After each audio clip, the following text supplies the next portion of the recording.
therefore stir up the Medes against them, which shall not regard silver, and as for gold, they shall not delight in it.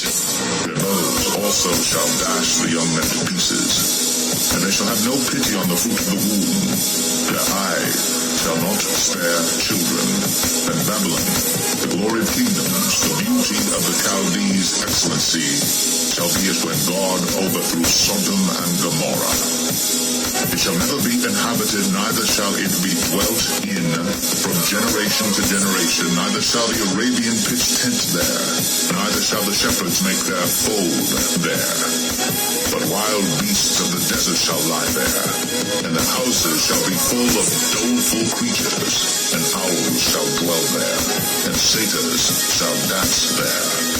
And wild beasts of the islands shall cry in their desolate houses, and dragons in their pleasant palaces. And her time is near to come, and her days shall not be prolonged.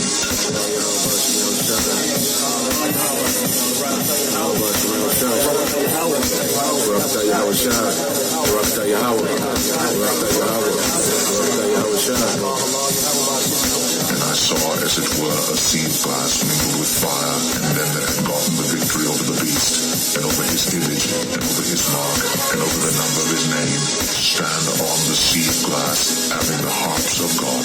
And they sing the song of Moses, the servant of God, and the song of the Lamb, saying, Great and marvelous are thy works, Lord God Almighty. Just and true are thy ways, thou King of saints.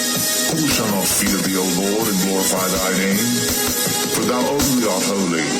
For all nations shall come and worship before thee, for thy judgments are made manifest.